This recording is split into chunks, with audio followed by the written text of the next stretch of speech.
अशोक जी कोलकाता से। राधे राधे। राधे राधे महाराज जी। महाराज जी, मैं काफी सालों से श्याम बाबा की पूजा करता हूँ। जब से आपकी वाणी सुना हूँ, मेरे अंदर नाम जप की इच्छा जग गई है। अगर मैं श्याम बाबा की पूजा करते करते आपकी रोज वाणी सुनूं और नाम जप करूं, सत्य में अपनी सांसारिक जिम्मेदारियों को निभाऊं, क्या मुझे भगवत प्राप्ति हो सकती है? ये तो आपका चिंतन बताएगा कि आप किस कोटि का चिंतन करते हैं। भगवत प्राप्ति किसी क्रिया का फल थोड़ी है कि कोई तपस्या के द्वारा, तीर्थयाटन के द्वारा, स्वाध्याय के द्वारा या नाना प्रकार की यज्ञ आदि क्रियाओं के द्वारा भगवत प्राप्ति थोड़ी होती है। भगवत प्राप्ति तो समस्त त्रिगुणात्मिका माया के द्वारा रचे हुए आकर्षण का त्याग, जिसे वैराग्य कहते हैं, और अनन्य चेता सततम यो माम स्मरति नित्यशः तस्याहम सुलभा पार्थ। चाहे जो नाम रूप आप आराधन करें, हमारे ही प्रभु के शब्द, श्याम कहो, राम कहो, कृष्ण कहो, हरि कहो, जो भी नाम, वो अनंत नाम, अनंत रूप, अनंत महिमा। पर भगवत प्राप्ति शब्द जुड़ता ही अनन्य चिंतन से है। अव्यावृत भजनात् अखंड स्मृति, यस्य स्मरण मात्रेण जन्म संसार बंधनात् विमुच्यते नमस्तस्मै विष्णवे प्रभु विष्णवे। जिनकी अखंड स्मृति ही भवबंधन से हमें, दूसरा कोई उपाय नहीं। ये अगरबत्ती लगा लेना, थोड़ा भोग लगा लेना, ये भागवतिक शतोगुण वृत्तियां हैं। आपका आंतरिक चिंतन कहाँ है? भगवान भगवत प्राप्ति के विषय में कह रहे हैं, अनन्य चेता सततम यो माम स्मरति नित्यसा तस्याहम सुलभा पार्थ। मैं उसके लिए सुलभ हो जाता हूं। किसका? अनन्य चिंतन, भगवदाकार वृत्ति। अभी आपकी है कि नहीं, आप देखिए। भगवत प्राप्ति किसी क्रिया का फल नहीं है। समस्त शुभ क्रियाओं से अशुभ क्रियाओं का त्याग किया जाता है। शुभ क्रिया को करते करते जब ये पता चला, जैसे जल निर्मल हो गया, तो शांत और निर्मल जल में तह में क्या ये दिखाई देता है, तब पता चलने लगा जो परम प्रकाशक अंतःकरण को जो प्रकाशित कर रहा है, वो शुभ अशुभ दोनों से परे, शुभ को भी त्याग दिया। अब वो त्रिगुणातीत चिंतन हो रहा है उसका। प्रभु का नाम, प्रभु की रूप, प्रभु की लीला, ये कोई त्रिगुण माया अंतर्गत थोड़ी है, ये तो त्रिगुणातीत है। हमारा चिंतन क्या हो रहा है? बस खास बात है, आप काली भजो, दुर्गा भजो, राम भजो, कृष्ण, वो सब एक ही तत्व है। तत्व सौ दो सौ नहीं, वो एक ही है, दो नहीं। वो जहां तक वो लीला के लिए है। बस उसका चिंतन, जिसको पकड़ो उसके चिंतन में डूब जाओ। अब अवस्था, समय अपने पास इतना नहीं रह गया है, बहुत कम समय, कलयुगी जीव है। मान लो आपकी कितनी अवस्था है शरीर की?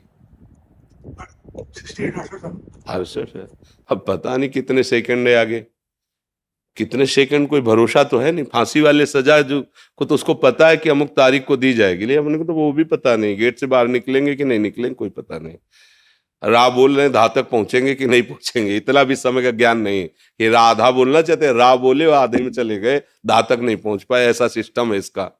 इसलिए हमारी प्रार्थना है, जैसे बने वैसे नाम जपना शुरू कर दो, बस निहाल हो जाओगे।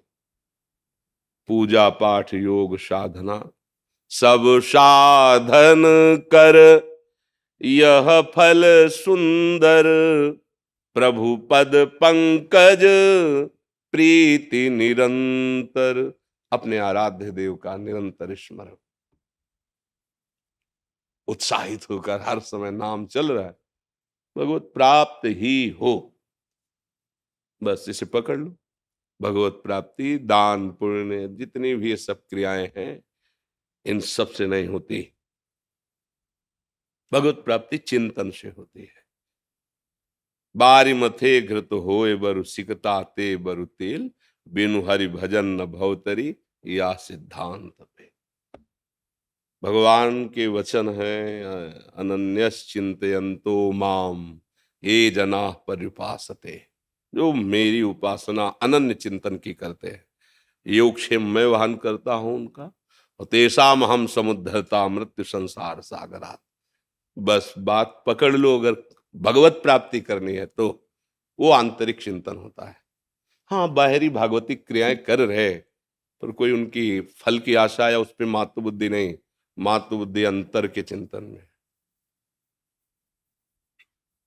सब कार्य हो रहे हैं, वार्ता हो रही, सब हम आपको देख रहे हैं, आपके चेहरे पे नाम लिख रहे हैं, आपको लग रहा है हमें देख रहे हैं, हम उसी को देख रहे हैं जिसका अभ्यास किया है, जिसके लिए जीवन समर्पित, उसी को देख रहे हैं। अगर चूक हो जाए तो इतने भजनानंदी महाराज भरत जी मृग में और मृग बन गए। ऐसा चिंतन का खेल है। अगर भगवत प्राप्ति केवल इतने से होती तो चक्रवर्ती सम्राट पद का त्याग, महारानी और पुत्रों का त्याग, गंडकी नदी के किनारे रहना और भगवान के भजन में ऐसी रुचि होना, पढ़ के भागवत में देख लो, वो भूल जाते थे कि इस समय क्या सेवा करनी है। ऐसी स्थिति का भी महापुरुष, चिंतन बिगड़ा, हिरण का चिंतन आ गया, चिंतन बदल के इतना चला गया कि भगवत चिंतन ही रुक गया। पढ़ के देख लो, भगवत चिंतन ही रुक गया तो अगला जन्म क्या हुआ? हिरण का हुआ। अगर इन सब से भगवत प्राप्ति हुई होती तो फिर हो जाती। खास बात चिंतन की है। तुम्हारा चिंतन कहाँ है? तुम क्या बनोगे? जैसे फोटो खींच रहे हैं कैमरे में अंतिम समय, अब आप एक आंख बंद कर लो या जैसी सीन करोगे वही आ जाएगी फोटो। अंतिम समय जो चिंतन करोगे 84 लाख योनियों में वही तुम बन जाओगे। तो हम प्रभु का चिंतन करेंगे तो प्रभु बन जाएंगे। प्रभु पक्का सारूप्य मोक्ष, साक्षात भगवत स्वरूप होकर भगवत धाम में विराजमान होना। गीध देह तज धरि हरि रूपा, हरि रूप प्राप्त करके भगवान, इसे भगवत प्राप्ति कहते हैं। और वो होती है अखंड चिंतन अनन्य भजन से। अब ये कितने जन्म में कर पाता है या कितने दिन में कर पाता है या कितने महीने में, ये साधक की लगन और लालसा के ऊपर है। छूट है इसी जन्म में भगवत प्राप्ति, बस अनन्य चिंतन। तद्विस्मरणेन परम व्याकुलते, राधा राधा राधा। चाहे शौचालय में बैठे हो तो हमको पवित्रता का कोई इसमें विधान नहीं नाम में। अपवित्र पवित्र हुआ सर्वावस्थांगतो पिवा या स्मृत पुंडरीकाक्षम सवायाभ्यंतर शुचि। उबाय अभ्यंतर से पवित्र ही है जो पुंडरीकाक्ष कमल नयन भगवान श्री हरि का नाम जपता है, स्मरण करता है, और स्मरण करने वाला ही भगवत प्राप्त होता है। श्रुति जुनेजा जी कोलकाता से। राधे राधे महाराज जी। महाराज जी, गुरु के अंग संग का सौभाग्य और पूर्णता, क्या ये दोनों जन्म के कर्मों का फल है क्या? कृपा का फल है। गुरु का वर्ण होना, गुरु की वाणी में रति होना, गुरु के बताए हुए मार्ग के अनुसार चलना, वस्तु तत्व की प्राप्ति हो जाना, ये सब कृपा से है। इसमें हमारा कोई भाग्य या कर्म नहीं। आज ही आप सत्संग में सुन रहे थे कि ये जो मानसिक रोग हैं, ये जो अज्ञान से हम अपने को शरीर मानकर मन और इंद्रियों के द्वारा भोगों को भोग रहे हैं, ये तपस्या, यज्ञ, स्वाध्याय, तीर्थयाटन, दान, योग आदि ये बड़ी औषधियां हैं। ये रोग को दबा देंगे लेकिन जड़ से नहीं मिटा पाएंगे। तो गरुण जी महाराज ने काकभूषुंडी जी से पूछा कि फिर जड़ से कैसे नष्ट होते हैं? बोले राम कृपा नासई सब रोगा, जो यही भांति बने संजोगा। सदगुरु वैद्य बचन विश्वासा, संयम यह न विषय के आशा। बोले भगवान की यदि ऐसी कृपा से संयोग बन जाए तो जड़ से रोग नष्ट हो जाए। क्या संयोग बन जाए? हमें सदगुरु की प्राप्ति हो जाए। भगवान और सदगुरु एक ही तत्व के दो पर्यायवाची शब्द हैं। चाहे उन्हें भगवान कहो, परब्रह्म कहो या सदगुरुदेव कहो। जैसे जल, वारी, तोय, नीर, पानी, ऐसा वर्णन करते ना, है तो एक ही वस्तु का। ऐसे सदगुरु, भगवत प्रेमी महापुरुष और भगवान, ये सब एक ही सब। ब्रह्मविद ब्रह्मवि भवति। ये हमारी तपस्या या हमारे दान पुण्य या हमारे भाग्य से नहीं मिलते। जब द्रमहि दीन दयालु राघो तो साधु संगति पाहिए। जब हरि जिस पर प्रसन्न हो गए तो सदगुरुदेव की प्राप्ति हो जाती है। और सदगुरुदेव के अंग संग का तात्पर्य है उनके इशारे पे चलना, उनकी आज्ञा पे चलना। जैसे आप कपड़ा धो देते, सदगुरुदेव की चरण सेवा करते हैं, भोजन पवाते हैं, पात्र मार्जन करते हैं, उनकी परिचर्या में हैं, पर आप उनकी आज्ञा का पालन नहीं करते। जो वो चाह करते हैं कि आप भगवत स्वरूप में स्थित होने के लिए ऐसा व्यवहार कीजिए, ऐसे चलिए, ऐसा सुमिरन कीजिए, तो यह अधूरी सेवा मानी जाएगी। और गुरु के इशारे पे अब जो ही कहां करें हम सोई, आयस लिए चले निज दासी।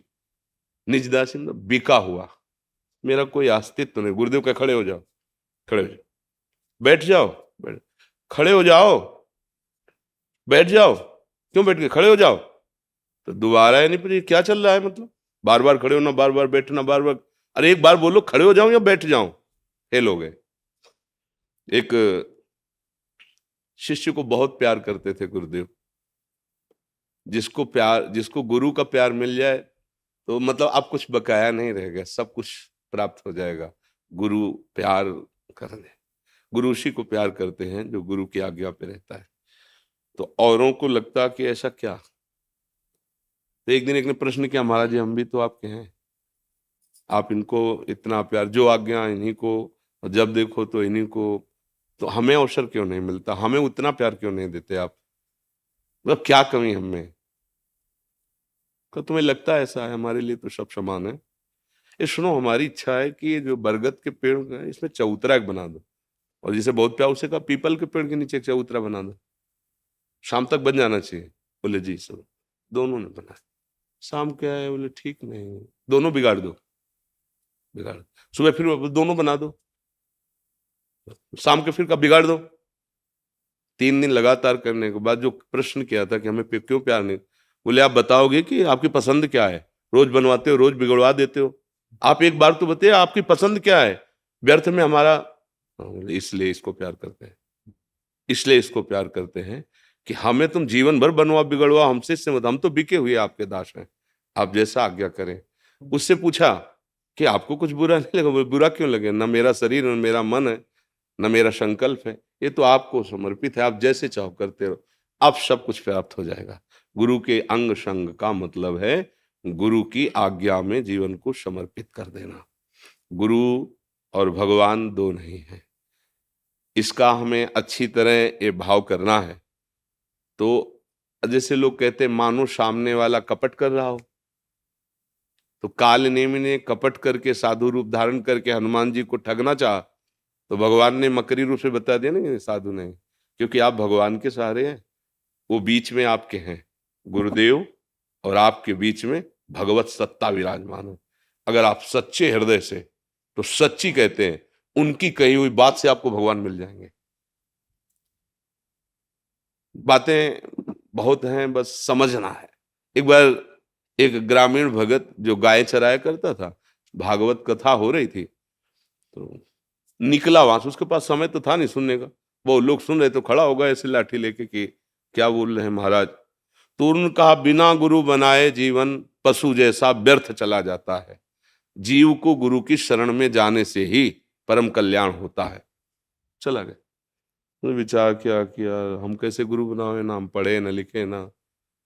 दूसरे दिन जब वहां से निकला तो मंच के समीप गया, तो महाराज कल आप कह रहे थे गुरु बनाए बिना जीवन पशु जैसा व्यर्थ चला जाता है, तो हम तो पढ़े लिखे हैं नहीं, गाय चराते हैं, पूरी गांव की रोटी मिल जाती खाते हैं, महाराज आप ही हमको चेला बना लो। तो अब कथा का समय चल रहा, बातचीत को तो बोले जब कथा जिस दिन समाप्त होगी उस दिन बात करना। उस दिन वो अपना जो चढ़ावा चढ़ा था, जो जैसी व्यवस्था फल फूल आदि वो लेके जा रहे थे, पहले घोड़ों पर चला जाता, तो घोड़े पर सब लाद के पीछे महाराज वो आप कह रहे थे ना गुरु बनाने बिना जीवन, तो हम तो और किसी को जानते नहीं, आप ही गुरु। पीछे पड़ गए। उसे भोला भाला देखेगा, धत गपोचन पीछे पड़ा हुआ है ऐसे। बोले जय हो महाराज, मिल गया मंत्र हमको, और एकांत गया नहा धो के। अब देखो ना कोई वेद वाक्य है ये, और न कोई भगवान नाम के अंतर्गत है। अब वो उनको गुरु मानकर भाव से उन्होंने धत गपोचंद कह दिया ना, व्यर्थ में पीछे पड़ा है, रुको रुको गुरु, ऐसे गुरु मंत्र दिया जाता है। अरे थोड़ी कुछ पवित्रता, कुछ तो। अब गाय चराएगा दिन भर घूम, क्या इसको गुरु मंत्र दे दे, ऐसा भाव नहीं। तो धत गपोचंद अवधत गपोचन, अभी कोई मंत्र थोड़ी, गुरु मंत्र जपना है। गाय चरा रहा तो सुमिरन कर रहा है, बार बार उसी नाम का। ऐसा भाव बढ़ा कि अब एक गाय चराना छोड़ देते, एकांत बैठकर अब एकांत धुन में लगा था। फिर ऐसा भाव बढ़ा कि एक एक दो दो दिन भोजन छोड़ देते, बराबर इसको जपते हैं। ठाकुर जी द्वारिकाधीश जी ने रुक्मिणी जी से कहा, अब हम एक भक्त के दर्शन करने जा रहे हैं। बोले प्रभु अभी तक तो दर्शन देने जाते थे, आज आप दर्शन कर। बोले अलवेला भक्त है, चलोगी क्या? बोले प्रभु हमें बहुत, अब बहुत खुशी होगी यदि आप भक्त के दर्शन करने गए। तो लिवा गए, तो एक झोपड़ी वाला मकान था, घर था। बोले इस कमरे में भगत पहले तुम दर्शन कर आओ, क्योंकि हमारे साथ बाद में चलना, पहले तुम देखो हमारे भक्त की महिमा। अब वो साधारण स्त्री वेश में अंदर गई, वो लगा तो धद गपोचन धद गपोचन धद। का भगवान के शास्त्र नाम, गोपाल जी के, विष्णु जी के, बड़े भगवान के नाम, ये तो हमने कभी जिंदगी में नहीं सुना। तो उन्होंने कहा ए भैया ये किसका नाम जप कर रहे हो? एक दो बार में तो खोला नहीं आंख, और जब देखा बहुत झकझोर कर रहे ना, तो गुस्सा में चरवाहा आदमी बोले तुम्हारे खसम का कर रहे हैं, जाओ यहां से। वो आई और प्रभु से कहा, प्रभु वो तो बहुत पहचानता है। हम छुपा के गई और वो पहचान गया, वो कह रहा है आपके, तो प्रभु बोले हाँ इसीलिए तो हम दर्शन कर ले हैं। बहुत भगवान नजदीक गए, रुक्मिणी जी ने कहा प्रभु सच्ची बताना आपका ये नाम है भला? आज तक सुना है आपका? बोले ये नाम है, मैया यशोदा जी के द्वारा रखा हुआ है, ये और जगह लिखा नहीं है, लेकिन ये नाम है। बोले कैसे प्रभु नाम है? बोले एक दिन की बात है कि जब हम बहुत बाल लीला में खिलवाड़ खिलवाड़ में माट तोड़ देना, माखन फैला देना, लाडले थे पूरे ब्रज के ठाकुर जी, तो जैसी गोपी भावना करती वैसी ठाकुर लीला करते। तो एक दिन बहुत ऊंचे छीके पर माखन रख दिया और सोचा आप देखें छोटे से कन्हैया कैसे पावेंगे। तो ओखली ओखली के ऊपर सखा, सखा की कांधे पे ठाकुर जी, फिर ठाकुर जी ऊपर से ऐसे। इतने में मैया आ गई, यशोदा मैया, और उनका उपद्रता जो आप कर रहे हो इससे बचाने के लिए तो मैंने उपाय किया था। बोले मैया मैं कोई उपद्रव नहीं कर रहा हूं। फिर इतने इतने हाथ तुम्हारे, मैया मुझे भूख लगी थी तो हमारी दृष्टि गई तो इसमें चींटी दिखाई दी, तो मैंने सोचा जब मैया आएगी चींटी निकालेगी तब तो मैं भूखा रहूंगा, चींटी निकाल मैं देता हूं। बोले वाह बहुत चतुरता, इतनी इतने में चींटी निकाली जाती है। मैया जहां ऐसे रखता तो चींटी नीचे तक चली जाती, तो मैं ऐसे ऐसे करके निकाल रहा था। मान गई। और यहां जो लगा हुआ है, तो बोले एक मक्खी परेशान कर रही थी, यहां बार बार बैठती, अब एक हाथ से तो ऐसे छीका पकड़े हुए, अब हम उसको हटा, जब नहीं हटी तो ऐसे मार दिया, तो वही लग गया। तब मैया का धत गपोचल कि तेरे से कोई नहीं जीत सकता, तू जगत गुरु है, बड़ा चतुर है। गुरु के वचनों पर विश्वास तो भगवत साक्षात्कार हो गया। अगर भगवत साक्षात्कार करना है, वास्तविक सतमार्ग में चलना है, तो गुरु के वचनों में दोष दर्शन न करे। जब हम गुरुदेव का वर्ण करते हैं तो यही मन बुद्धि काट छाट करने लगती है, ऐसा क्यों, ऐसा ऐसा क्यों? तुमने कभी डॉक्टर से काट छाट की? ये हरी वाली टेबलेट नहीं, मुझे नीली पसंद है, नहीं, तब वो भगा देगा तुम्हें। पैसा देते हो, हाथ जोड़ते हो, लाइन में खड़े होते हो, और वो जो दवा दे दे श्रद्धा पूर्वक ले, और भवरोग की दवा गुरुदेव कर रहे हैं, तुम ऐसा क्यों वैसा क्यों, दूसरों से सलाह लोगे जाके? ऐसा नहीं है। मन वचन कर्म से गुरु को भगवान मान करके यदि उनकी बात मान लो तो तुम्हें अनुभव हो जाएगा। देखो जब हम पाषाण विग्रह में भगवान की भावना करते हैं और मुझे भगवान की प्राप्ति हो जाती है, तो चलते फिरते गुरु में वो तो भगवान है ही। हमारी भावना, भगवत प्राप्ति हमारी भावना से होती है। जब हम एक लकड़ी के बने हुए एक चित्र में, एक पाषाण मूर्ति में अपना भाव जोर से करते हैं तो भगवान वहीं मुस्कुराने लगते। खंबे से भगवान प्रकट हो गए, नरसिंह रूप प्रकट हुए ना, तो सदगुरुदेव तो साक्षात परब्रह्म है ही, वो तो चलते फिरते भगवान है। बस हमारी भावना की कमी है। भावना की कमी होने पर दुर्योधन भगवान को भगवान नहीं मानता था, नहीं मानता। तो जब भगवान उपदेश करते तो कहता ऐसा मत समझो श्री कृष्ण की मुझे धर्म का ज्ञान नहीं, मुझे धर्म का ज्ञान है पर मेरी रुचि नहीं है, और मुझे अधर्म का भी ज्ञान है पर उसमें रुचि है मेरी। भगवान सलाह देते तो कहते पांडवों को दो जाके। भगवान ने कहा देखो एक बात मान लो, 5 गांव दे दो, इतने में वो 5 राजी हो जाए। बोले सुई के अग्र की नोक भर नहीं देंगे, बात किनसे कर रहा है? अखिल कोटि ब्रह्मांड नायक परम सामर्थ्यशाली भगवान श्री कृष्ण से कह रहा, सुई की नोक भर नहीं, सुई अग्रे न केशवा। भगवान ने कहा फिर ठीक है, युद्ध ही ठीक है। कहाँ माना भगवान को भगवान? अगर भगवान को भगवान नहीं मान रहा तो उसको नहीं दिखाई दे रहा है। और विदुरानी जी भगवत भाव में मगन है, तो दरवाजे के बाहर खटखटा, कौन? श्री कृष्ण। प्रेम में ऐसी ऊंची अवस्था कि उनको अपनी देह का भय भान नहीं। अंदर गए तो प्रभु स्वयं कह रहे, कुछ पवाओ ना। क्या पवाओ? बोले केला रखे ले आओ। तो केला ला रहे, छिलका प्रभु को पवा रही, गूदा फेंक रहे, और प्रभु भी बड़ी मस्ती से पा रहे हैं। तो भगवान के प्रति किया हुआ भाव ही हमें भगवत प्राप्ति कराता है। तो वैसे तो चराचर जगत में भाव करना है भगवान का, पर गुरुदेव तो भगवान के स्वरूप है। स्वार्थ सकल तजी गुरु चरणन भजी, गुण नाम सुनि कथि संतन सो संग करी, काल ब्याल मुख पर्यो कफ पित्त बात भर्यो, भ्रमो कित अनन्य कहाय की जी लाज धरी। हमारी वाणी जी में लिखा हुआ है, यदि आप इसी जन्म में समस्त दुखों का नाश करके आनंद प्राप्त करना चाहते हो तो स्वार्थ का त्याग करके गुरुदेव की आज्ञा पर हो। स्वार्थ सकल तजी गुरु चरणन भजी, और गुरुदेव ने जो नाम दिया है, जो मंत्र दिया है, निरंतर उसके रटने का अभ्यास करो। बस जहां आप नाम मंत्र अभ्यास करोगे, साधु संग करोगे, तो तुम्हें इस शरीर में जो प्रियता है, इस शरीर के भोगों में, अब देख लो कौन सा इसमें अमृत भरा हुआ है। सुख सिंधु भगवान को भूल करके भोगों में जो रति हमारी मन बुद्धि, ये गुरु कृपा ही बचा सकती है। गुरु कृपा ही केवलम, बस उनके वचनों पे चल जाए तो है। पर कठिन होता है मन को गुरु आज्ञा पर लगा पाना। वही आज्ञा पालन करने वाला ही गुरु अंग संगी कहा जाएगा।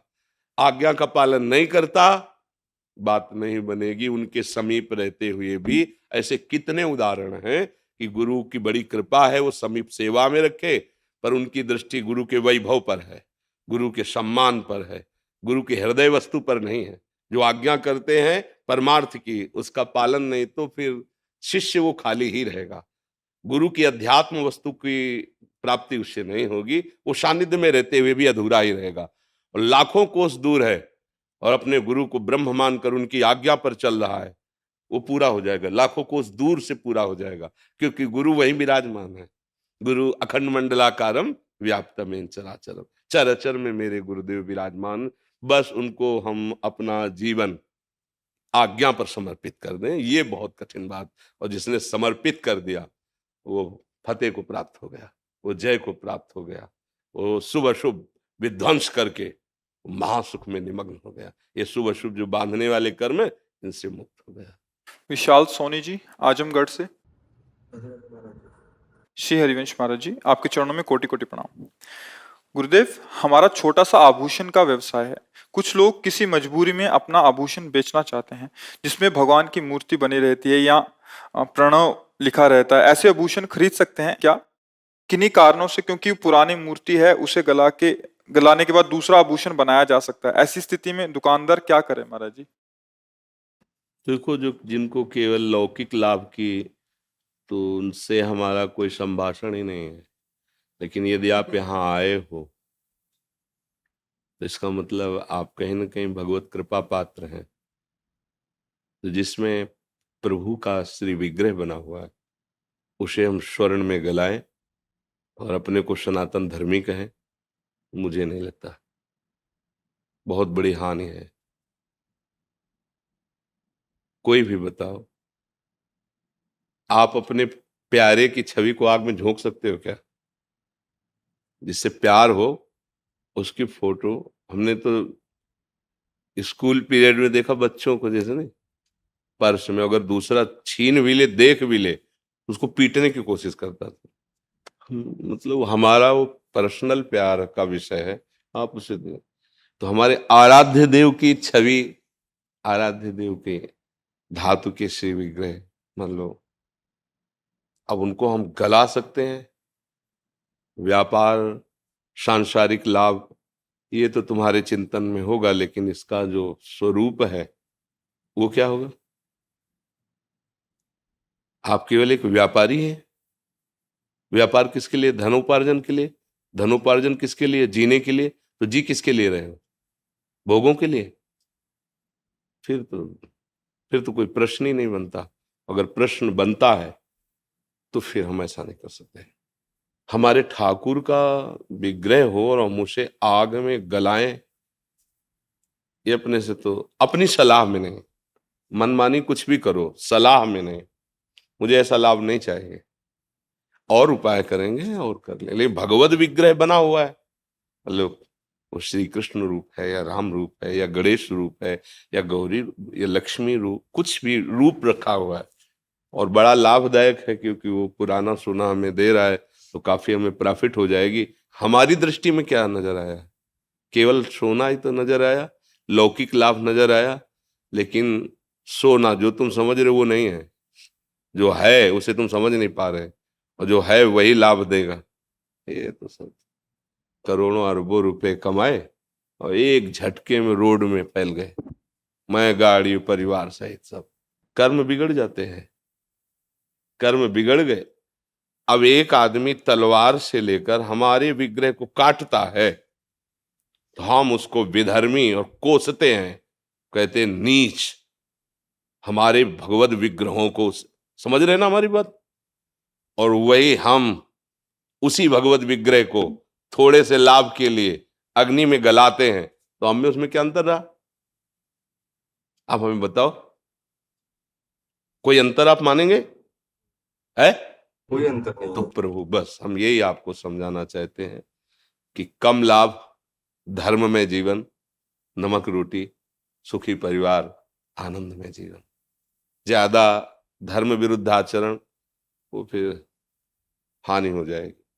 वो बहुत विचित्र खिलाड़ी है, ऐसे खेल खेलता है जिनका हिसाब हमारी समझे में नहीं आता है, बहुत विचित्र। या रहस्य रघुनाथ कर वेग न जाने कोई। जैसे हमारे सामने राधा नाम लिखी जाए और कहा जाए पैर रख करके नागो नहीं तो तुम्हारा गला काट देंगे, तो हम गला कटवा लेंगे, पैर थोड़ी रखेंगे, क्योंकि मेरे आराध्य देव का नाम है। नहीं, हमारा गला काट। एक फूल की पंखुड़ी अगर प्रभु के श्रीअंग के आभूषण में बनी हुई है और वो गिर गई, अगर वो हमारे, तो हम पहले उसे ढूंढेंगे, उसे उठाएंगे, तो हृदय जलेगा, धोखे से न छू जाए। एक पुष्पदंत नाम के भगवान शिव के बड़े पार्षद हुए हैं, तो भगवान शिव के लिए एक राजा की पुष्प वाटिका से सुंदर सुंदर पुष्प रात्रि में ले जाते थे। तो राजा को पता चला कोई ऐसा अव्यक्त चोर आता है तो सारे फूल बगीचे के ले जाता है, सुंदर कमल सुंदर ऐसे। तो उन्होंने विद्वानों से बात की, ऐसा कौन चोर हो सकता है कि जो अव्यक्त रूप से आता है वो लेके, बाहर सब पूरी फौज लगी हुई। तो उनका है कोई दैवी शक्ति संपन्न है, और दैवी शक्ति अंतर्ध्यान हो जाना, प्रकट हो जाना, ये तो उनका उसको कैसे पकड़ा जा सकता है? बोले भगवान विश्वनाथ जी के, काशी विश्वनाथ जी के प्रसादी बिल्व पत्र फूल बगीचे में फेंकवा दीजिए, पैर पड़ते ही सारे पुण्य नष्ट हो जाएंगे और वो पकड़ा जाएगा। ऐसा ही किया गया, जी किया। तो अब उनके सामर्थ्य नहीं अंतर्ध्यान होने की, तो शिव महिमना स्तोत्र उसी समय उन्होंने रचा और उसी समय गान किया, तो ये सारी सामर्थ्य आ गई, फिर अंतर्ध्यान हो गए। कहीं ना कहीं तो जो आपके सामने आए हैं गणेश गौरी या जो भी भगवान नाम रूप, वो आराधना में रहे होंगे, कभी ना कभी तो रहे होंगे, ऐसा तो नहीं कि रखे केवल रहे। और वो आप गलाएंगे और आप जानते हैं ये कौन है, मुझे नहीं लगता कि ये कहीं धर्म है या कहीं भी समझदारी है। इसलिए मेरी तो प्रार्थना यही है कि भले आप नमक रोटी खाओ और स्कूटी से चल लो, तो धैर्य पूर्वक पर पवित्र भाव से जीवन निर्वाह, ये हमारी तो सलाह यही है कि नहीं करना चाहिए। अब फिर जो भाई करें, व्यापार प्रधान उनका है, वो गणेश गौरी तो देखते नहीं, सोना देखते हैं, है? भाई स्वर्णकार क्या देखेगा? अब एक भगत गए और गणेश जी और चूहा दोनों ले गए, वजन में चूहा ज्यादा था तो चूहा को पैसे ज्यादा दिए। तो उनका अरे गणेश जी का तो ये वाहन है, बोले हमें वाहन हो गणेश जी थोड़ी मतलब, हमको तो रुपए थे पैसे, वजन उसका ज्यादा तो पैसा उसका ज्यादा मिलेगा। हम केवल व्यापार पैसे के लिए करते हैं, और पैसा भोग सामग्रियों के लिए होता है, भोग सामग्री जीवन के लिए होती है और जीवन प्रभु के लिए है। ये क्रम अच्छा रहेगा। और अगर फिर जीवन केवल भोगों के लिए, तो फिर महानी, फिर हम हार गए, फिर हम परास्त हो जाएंगे। देख लो, धर्म में चलना कठिन होता है और दिखाई दे रहा है कि 50,000 की प्रॉफिट है, और नुकसान आपको नहीं दिखाई दे रहा है। नहीं नहीं, हम नहीं लेंगे, हम नहीं, ऐसा किसी और को हमारे यहाँ नहीं बिकेगा, हमारे यहाँ ये गलेगा नहीं, ऐसा ऐसा भाव रखिए। तो भगवान देख रहे हैं ना, और उन्होंने अपने एक संकल्प में अनंत ब्रह्मांडों का सृजन कर दिया। जब आपको धनी बनाना होगा ना, तो सेकंड थोड़ी लगेगा उनके लिए। आप कितनी भी मेहनत करो, गांव की कहावत है कि जब देते तो छप्पर फाड़ के देते, नहीं कहते? ऐसा ही कुछ है उनका खेल। विश्वास करो उन पे, नाम जप करो, धर्म से चलो, सुखी रहोगे, शांत रहोगे, आनंदित रहोगे। आजकल देखो ना, पोस्टर में भगवान की छवि छाप दी, जरा देखना, और नाम लिख दिया और क्या क्या भगवान, और ऐसे गली के ऊपर लगा दिया। अब वो पोस्टर फट करके नाली में पड़ा है। ठाकुर भी पड़े हैं, और उनमें गुरु जी की भी छवि है, उसमें नाम भी है। मतलब कहाँ हमारा धर्म, समझ में नहीं आ रहा है। जिनको हम सिंहासन में विराजमान करते, वो नाली में पड़े हैं, वो लोगों के पैरों के नीचे आ रहे हैं, इसलिए तो बुद्धि भ्रष्ट हो जाती है। कहाँ परमार्थ का मतलब? आराध्य देव की छवि आराध्य देव है यार, तमाकू की पुड़िया पे आराध्य देव की छवि, भगवत स्वरूपों को थैले में, लिफाफों में, ब्याह के कार्डों में। अब ब्याह का कार्ड तो ब्याह ही किस तारीख को ऐसे फेंक दिया फिर, और उसमें प्रिया प्रीतम बने, उसमें शिव उमा बने हैं, या सीताराम जी बने, वो सब ऐसे। तो क्या होता है? सारे सुकृत नष्ट हो रहे, बुद्धि भ्रष्ट हो रही। समझ पा रहे हैं? आराध्य देव की छवि लगी हुई है, भगवान का रूप लगा हुआ है। पर अब कलयुग का देखो ना प्रभाव, देखो ना, बहुत अंदर जलन होती जब पोस्टर फटा हुआ प्रभु का नीचे देखते हैं, तो लगता है देखो इन्हीं को सिंहासन में विराजमान किए, और इन्हीं को देखो। अरे भैया, निमंत्रण देना, तारीख है ये, ब्याह का स्थान ये है, ब्याह यहाँ हो रहा है, आ जाइए बजे। और उसमें भगवान को बना देना। दो चार तो है कि उनको सम्मान से रखेंगे जो जानते हैं, और जो नहीं जानते तो कार्ड को कार्ड की तरह फेंकेंगे, पोस्टर को फाड़ करके बाहर फेंक देंगे। तो ये कई ऐसी गलतियां होती जो हमारे पुण्य नष्ट हो जाते हैं, हमें पता नहीं लगता है। तो अगर सावधान रहा जाए तो हमारा जो धर्म है, हमारे जो प्रभु हैं, वो हमको सुखी करेंगे। धर्म ही हमारी रक्षा करता है, भगवान से ही सुख प्राप्त होता है। गुरु जी, जो विग्रह घर में होते हैं जो खंडित हो जाते हैं, हाँ, यमुना जी में प्रवाहित करें, यमुना जी में प्रवाहित करें।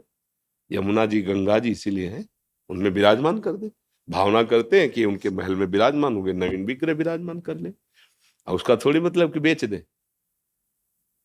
तुम्हारा लड़के का हाथ टूट जाए तो बेच दोगे क्या? नहीं बेच दोगे ना। तो उसकी अगर आपको ऐसा लगता है कि हमें बहुत प्यार इस विग्रह से, तो आप मिलिए ऐसे जो मूर्ति की रचना करते हैं, वो उनको संभाल दे। हमारा हाथ टूट जाएगा तो डॉक्टर नहीं बनाते, तो हम हाथ को पुनः उसको वैसे करे, औषधि करवा ले। उसके औषधि डॉक्टर दूसरे होते हैं। जैसे जो गोपाल जी का जो स्वरूप निर्माण करते हैं, गोपाल जी में कुछ वहां पहुंचिए, उनको भेंट दीजिए, वो डॉक्टरी कर देंगे। अगर आपको ऐसा लगता है कि गोपाल जी नवीन रूप में विराजमान, तो यमुना जी को दे दीजिए कि हे महारानी, जो आप महल में अपने गोपाल जी को विराजमान करो, मैं नए स्वरूप से सेवा में विराजमान करता हूँ। हमारी दुकान हम प्रिंट करते हैं। हाँ पूज्य महाराज जी वही कह रहे हैं ना, विग्रह स्वरूप या नाम आए ना उस पे। हाँ, मतलब प्रिंट काय करते हो? दुकान उनकी प्रिंटिंग प्रेस है, कार्ड हो गए। हाँ, तो अब हम तो भाई यही कहते हैं, हमारी बात कोई मानेगा? हमारी तो जो भावना है ना, सुख प्रदान करने के। आप बताओ, आपसे हम पूछते हैं, अगर आप रामकृष्ण हरि किसी को मानते हो और आपके हाथ में उनकी छवि हो, तो आप कहाँ उसको विराजमान करोगे? कहीं ऊंचे पे बैठाने की सोचोगे ना, फेंक थोड़ी दोगे। अब कार्ड में क्या सम्मान होता है प्रभु का? बोलो क्या सम्मान? उसमें प्रिया प्रीतम बना दिए, या प्राय ये देखे सिया राम जी बना दिए, वरमाला पहनाते महादेव पार्वती जी बना दिए, या गणेश भगवान बना दिए। तो ऐसे ही तो कहीं ना कहीं हमारी, या तो मानो मत कि ये भगवान है, तो फिर भगवत विमुख हो, तुम्हारी बात अलग। अगर मानते हो तो ऐसा कैसे कर सकते हो तुम? अगर हमसे कोई कहा है ना का कुछ लिखने के लिए, जैसे आदेश कवि, तो हम वही अक्षर लिखा है जितना बोलना है, आप वहां चले जाइए। मौन है जैसे ना, ये हमारा प्रार्थना है बस, ना ऊपर राधे और ना कुछ नहीं। वो कागज जिसमें हमने राधे लिख दिया, वो कहीं फेंक देगा, उसके पैर के नीचे पड़ गया तो हम तो मर जाएंगे, क्योंकि हमारी आराधना यही है, हमारे तो जीवन यही, राधा नाम ही जीवन है। हम तो कभी नहीं कि ऐसे हम राधा लिख नहीं। अच्छा, कहीं राधा लिखाओ तो ऐसे ही करेंगे ना, कि अरे यार कैसा आदमी है, लिख के फेंक दिया ऐसा कहीं भी। अब ये उपासना का खेल, इसीलिए तो माया फंसाए रहती है, माया मुक्त लोग। हमारे धर्म में उपहास ज्यादा किया जा रहा है भगवान का, आराधना तो कोई बिरला ही करता, उपहास ज्यादा कर। आजकल जो वो कपड़ा लता वाले नहीं होते, मतलब कपड़ा के जो, हाँ बैग वही पे पूरा सब भगवान नाम, सब ऐसे ही। नाम का कहाँ तुम्हें विश्वास है, रूप का कहाँ तुम्हारा भाव, और कहलाते हैं धर्मध्वजी, और अपने आराध्य देव के नाम और रूपों को रौंद रहे हो तुम धर्मध्वजी हो। है आराध्य देव के नाम रूपों की तुम कितनी वक़्त कर रहे हो, जिनको हम सिंहासनों में विराजमान करते हैं, जिनको हम गुरु जी से प्राप्त करते हैं, जिसको हम जप करके मोक्ष प्राप्त करते हैं, कल्याण प्राप्त, वही तो नाम है। चाहे राम बोलो, हरि बोलो, कृष्ण बोलो, शिव बोलो, गणेश बोलो, गौरी बोलो, वही तो है। एक ही तत्व तो सब रूपों में जो श्री जी की शरण में है वो पास है, जो जगह लोग कहते हैं बाबा। पास ही आपकी गिरनी है, बाकी तो सब देने वाला है। श्री ये श्री जी की कृपा। तो अमीर खुसरो जी नाम के एक महाभागवत हुए हैं, तो उन्होंने कहा, अमीर बाजी प्रेम की खेलूं पी के साथ, अगर मैं जीती तो पिए मेरो, तो हारी तो पिए के साथ, दोनों हमारी। अगर जीत गई तो प्रीतम मेरे, और हार गई तो मैं प्रीतम की। घाटा ना जीत में ना हार में, दोनों में प्रीतम मिल रहे हैं। धन्यवाद। हमारे दर्शन करके आप दर्शन देने आए महाराज जी, हम अधम जीव आपके दर्शन करने नहीं जा सकते, इसलिए आप कृपा करके दर्शन देने आए। रखना महाराज जी। हम तो यही प्रार्थना करेंगे कि बस अधीनता, गुरु अधीनता, अपने गुरुजनों को, अपने महापुरुषों के अधीन रहे, कभी उनमें दोष दर्शन न करें, सदैव नजर झुकाकर उनकी आज्ञा में रहे, तो माया भयभीत होकर भाग जाएगी। और अगर इन पर नजर टेढ़ी कर दी तो माया आप पर नजर टेढ़ी कर दी, फिर बचना मुश्किल है। हाँ, अभय होए जो तुम्हें डिराई। जो गुरुजनों से डरते रहते हैं वो त्रिभुवन में अभय रहते हैं, और जो गुरुजनों पर नजर टेढ़ी कर दी तो फिर हार जाते हैं। बस ये है। धन्य धन्य।